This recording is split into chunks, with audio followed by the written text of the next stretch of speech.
Hi, everyone. Welcome to episode 1 of our Falcon Insider Show. Today, I have my co-host with me, Ricky Baptist. Hi, Brandon. Happy to be here. We're about a month into the athletic season here for 24-25. Go Falcons. Oh, yeah.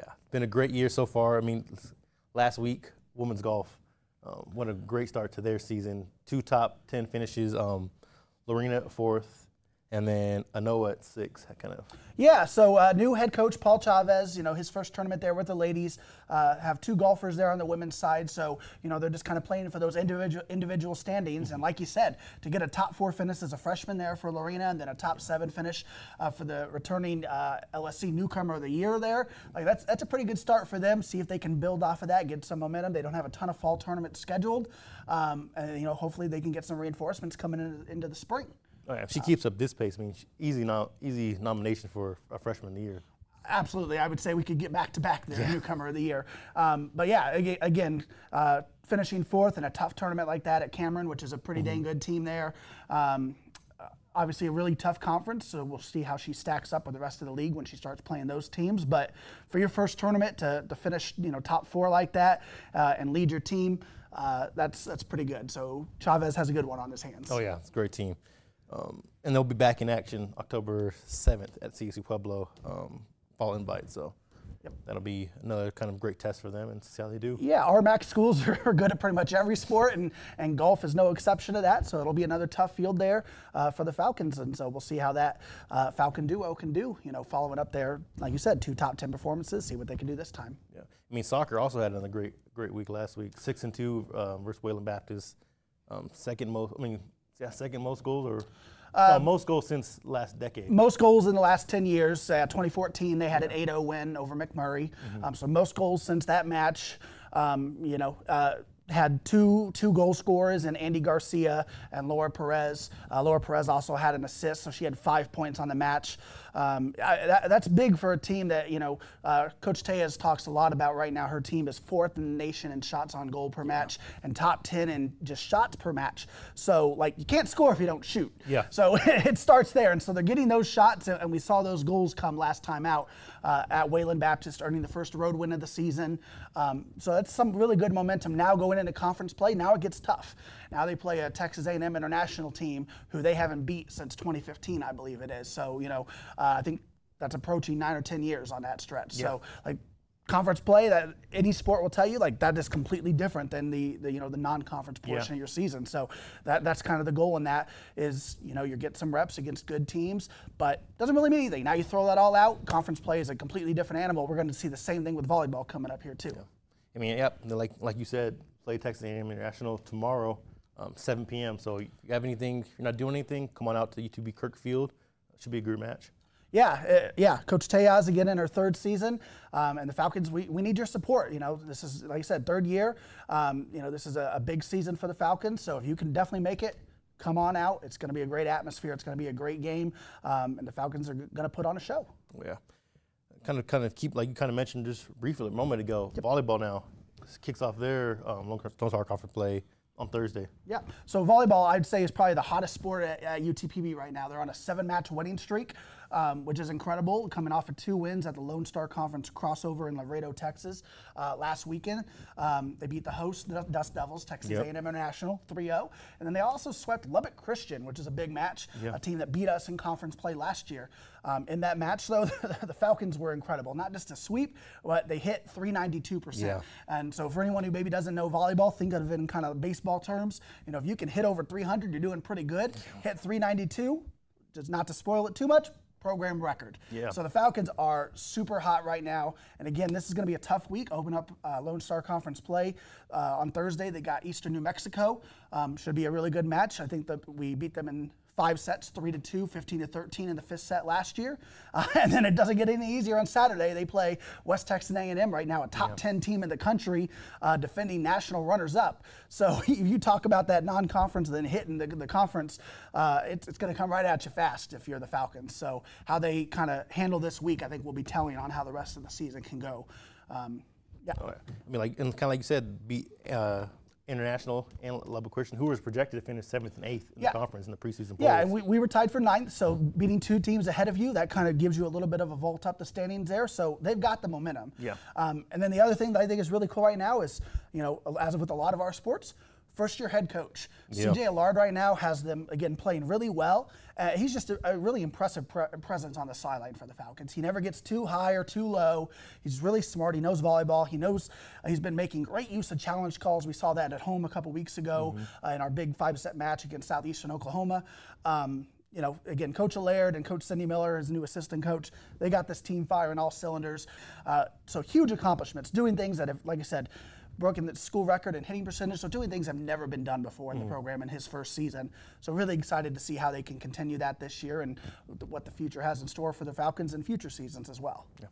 And Thursday's match, 6 p.m. And then Saturday, like you said, kind of 2 p.m. against a great team, number 3 in the nation right now, West Texas A&M. Yeah, definitely. Again, we're going to need your support for both those matches.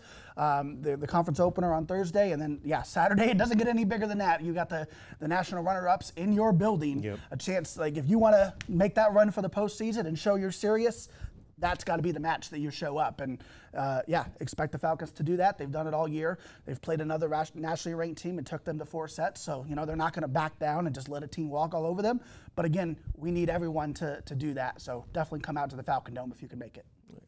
Kind of now transition to kind of the football. Lost their first conference game this weekend. 14-20 to Texas A&M Kingsville. Great. I mean, it was a great game. Slow start, but they were in it at the end of the game. It was an entertaining game. Comes down to the last possession of the game. That's all you can ask for. I'd say every coach and player would tell you that. Just give me a chance. And as a fan, that's what you want too. You want to be invested in the game.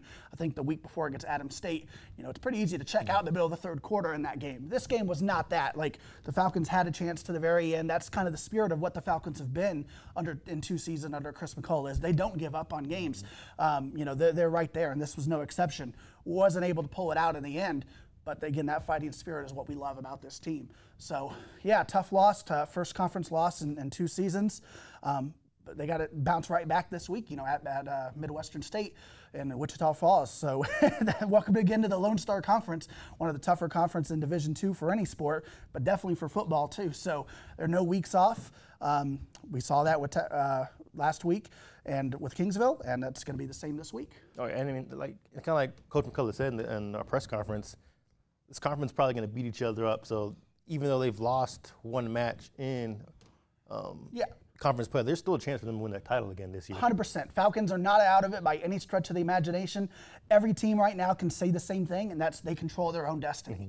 If you win out, you're going to be in there at the very end, and the Falcons are that same way. We're going to play all those teams that were predicted above us, still Angelo State, Central Washington. We're going to get that game against Midwestern. There's still big games on the schedule. Western Oregon is always a tough game. So, again, it's all in the Falcons' hands.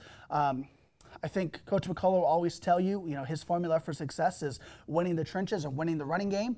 They did not do that this weekend. I expect to see that to be a big emphasis this weekend. On the road, you need to have that running game, if you're going to be successful on the road in the Lone Star Conference and these environments that these teams put up.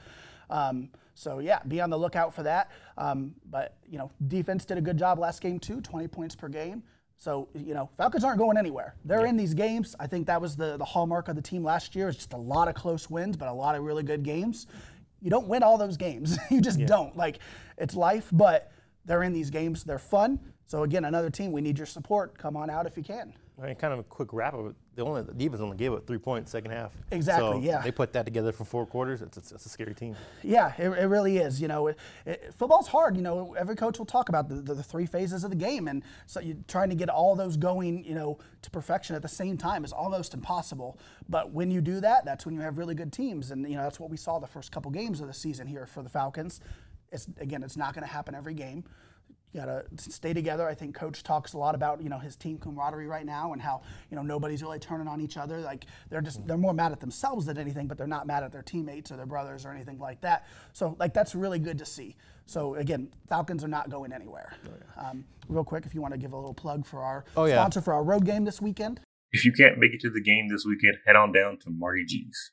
Marty G's Cajun Restaurant is the official home of Falcon football road game watch parties.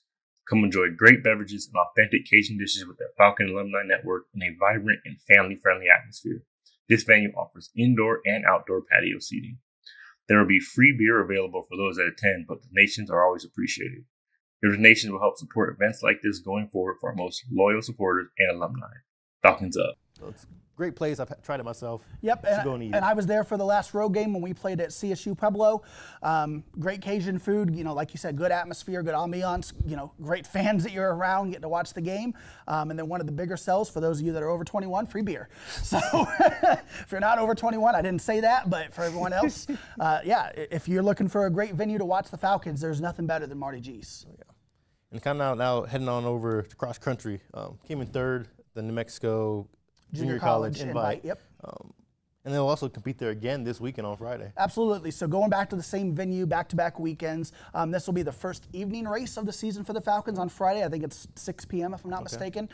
Both the first two races were early Friday mornings. Yeah. So, that's, a little bit different. Cross country is used to kind of running in the morning or the afternoon when it's hot. So running in the evening, we'll see what kind of impact that might have on times and that type of thing. And really that's what it's all about for the Falcons right now is, they're not out here trying to win the meet or anything like that. They're trying to get better every day individually, improve those times so that when it comes to the conference meet next month, they can be able to make a run there.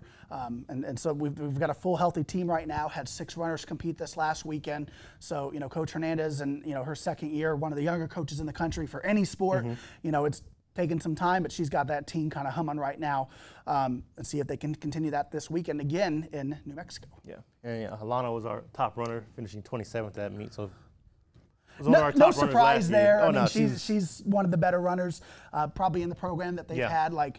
She gets it done. And, again, it's all about, pushing your teammates to get better and get to that level and increasing times. And so we'll see, how not only Aluna does that, but Coach Hernandez too. It's on them to help push the others. They don't have a ton of meets before the start of conference. We're going into our 3rd meet right now, and you only have 1 more regular season meet. So cross country is a really quick season. Yeah. It's kind of an interesting sport. I can't think of any other sport that comes and goes in a blink of the eye. Swimming lasts a long time. Golf and tennis stretch literally from the beginning of the fall to the end of the spring. But cross country, if you blink, you've missed it because their 4 or 5 meets are done. Yeah. And so cross country is all literally halfway through their season at this point. But yeah, shaping up to be a good October for the Falcons if they can keep it up. Facing some good competition. Both meets have involved Texas Tech. The first one was at Texas Tech. So, when you're running against D1 runners, you're running against not just D1 runners. Texas Tech runners are pretty good. So, you're running against some of the best. So now when you go into the conference meet, hopefully that helps you set up for success. Yep. And kind of another team that did really great this weekend, women's tennis. 3 championships from the ITA South Central Regional Tournament. Yeah, absolutely. What a weekend. Like Brandon said, they won both the back draw of the singles championship for the B flight and then a B flight doubles main draw and then the back draw championship. So 3 championships out of it. And really what's most impressive about it to me is they did it without a coach. Hunter Hill, our baseball graduate assistant, he got that, the call to action, I guess, to accompany the team down there and did a great job. I think it was a good experience for him and I think it was a really good experience for the ladies, which is all we could ask for in that situation. Was we didn't know if we were going to be able to even make it there to the ITAs. So being able to get there, compete, and then come away with some hardware, some championships, great weekend. They're a young team.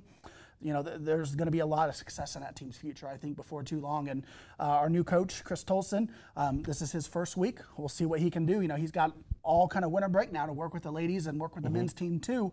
And then they'll come in, January, February, ready for the spring season. So this was kind of just a little appetizer for what may be coming in the spring. Right. And that women's tennis team kind of has a chance to do what kind of maybe what men's tennis team did last year. They're a very, like you said, young team, very experienced.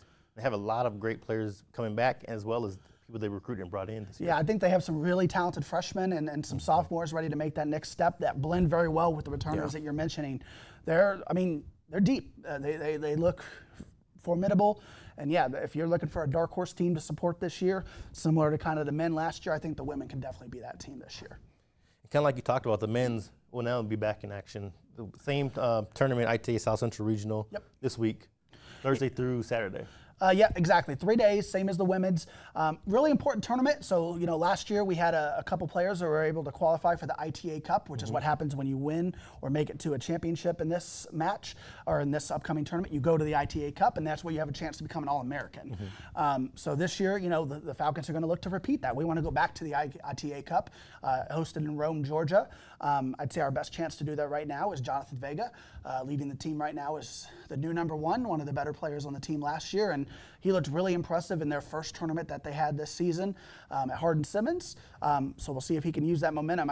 Talking to Coach Tolson, again, brand new coach, yesterday, he believes Vega is going to be a top 4 or 5 seed at the ITAs. So, that tells you right there, he's going to, out of 64 players, he's going to have a really good chance to try to make a run in that tournament. So I'm really excited to see what he can do and potentially, win not just a back draw or something like that, but if he can win the main draw of Flight A, that's huge. Yeah, he was very impressive last year, all-conference kid last year, so be no surprise if he did that. Yeah, and like Brandon's alluded to, that's one of our most successful teams, not just last year, but in recent memory with UTPB, making all the way to the Sweet 16. So, we've said this for every team so far that they need your support. If there's any team that needs your support, it's the defending conference championship team that made it to the Sweet 16. Come watch some tennis. I know it's far away out there at the Bush Tennis Center in Midland, but next fall or next spring, if you can get out there, come support the Falcons. They need you, and honestly, they deserve it. Again, such a great season last year. They're going to be recognized at our next home football game for that championship, so come out for that as well. But yeah, this is kind of that fun year after you win the championship. Football's going through that right now where kind of everybody is, circling you as their big game, as their Super Bowl. Tennis is going to have that same challenge this year. Every team is going to want to take a piece out of the UTPB Falcons. And I want to say it's either 2015 or 2016 last time we went to Sweet 16 for our men's basketball program. So, yeah, like you said, it's been a long time since we made it that far here. So when we say one of the most successful seasons in school history, that's not hyperbole. It really was. So again, they deserve your support and your recognition of their accomplishments. And kind of just before we wrap things up, I want to thank HEB for sponsoring this podcast. We really appreciate your support. At HEB, we know that game day is about more than the game itself. The taste of victory is unparalleled, but so is the taste of HEB jalapeno poppers hot off the grill. Seeing the best players in their prime is truly something to behold. So is an HEB Prime 1 burger that you grilled to perfection. For low prices on all the things that make game day great and delicious, visit HEB, your official game day headquarters, or use the Buy HEB app to start prepping for game day right away. So our last sport kind of mentioned the women's start. Men's are now back in action at the RJGA South Central Shootout. Yeah, so men's golf, they had their opener in Colorado a couple weeks ago. So we talked about Coach Chavez and his first season. So the men was actually his first tournament. Had some pretty good finishes. I forget top 15 on the men's side. But again, that was his literally first time out with a brand new team. Yeah. So I know he's really excited to get back out on the course and get to it again and show what his men's team can do. The men's team at the time to start the season was receiving votes in the national poll. And, had a really good season last year. So again, we talk about momentum and building off past seasons. The men's golf team, I think, is no different. A lot of talent, Again, just a lot of great energy with a lot of our sports, with new coaches, shaping new directions, and golf is one of those for sure. Yeah, so it'll be another exciting week for UTPB athletics. Like we said before, if you're in town, you have nothing to do, come out and support our athletes. Thank you for joining us for episode 1 of our Falcon Insider Show. Until next time, Falcons up. Falcons up.